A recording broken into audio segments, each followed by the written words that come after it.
Well, Ross, thanks for joining us. Congratulations. At the moment, as far as the league is concerned, there's no place like home for the O's.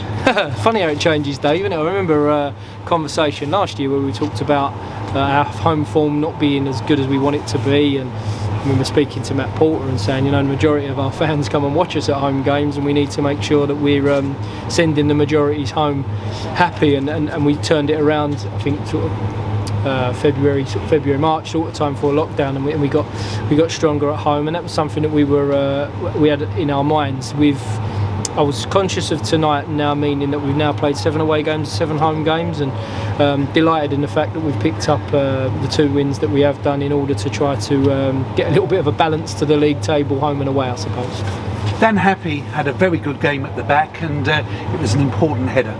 Yeah, I distinctly remember Dan Happy scoring a very similar header. I think the cross might come from the other side at Sutton away the year we won the league, and Dan's become a massive fixture in the team.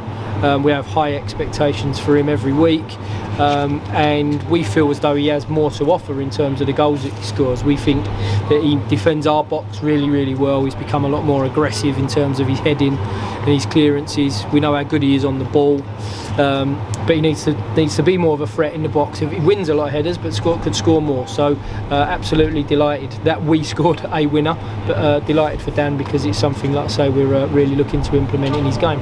A free kick from Jordan Maguire drew, and JMD came close with another set piece later on. 2 good set pieces, yeah.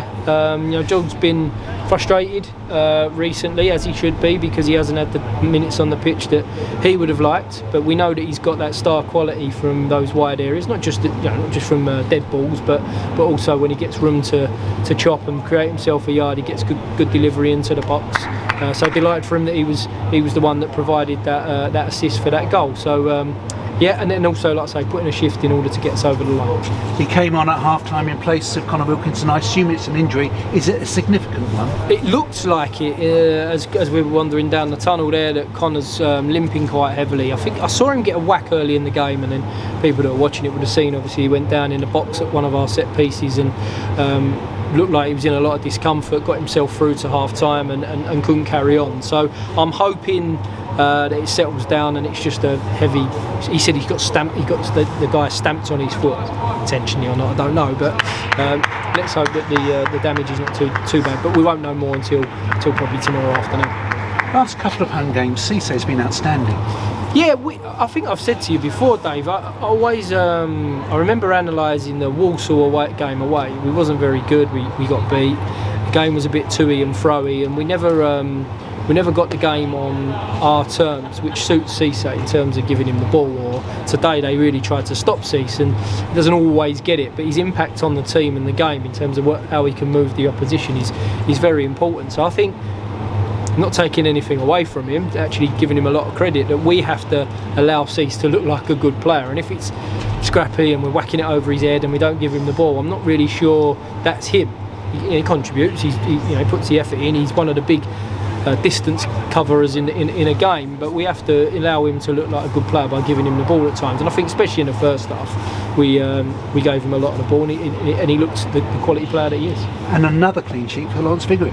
Yeah, and like again, keep saying about it, but probably something else you and I have discussed post-match a few times is that we need to give Lawrence the statistics to show what a good goalkeeper he is and the season that he is having, because I think he's been an immense addition to us as a club since we signed him in January.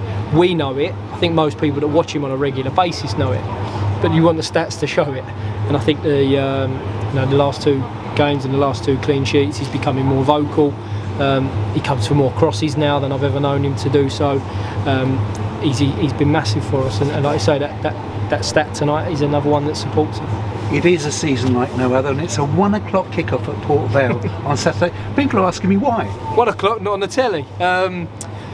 Basically the way it worked was we went to Port Vale last weekend, or the weekend just gone, and said, could we do 5:30 to allow us time to travel in a similar fashion to Grimsby did here, and they said no.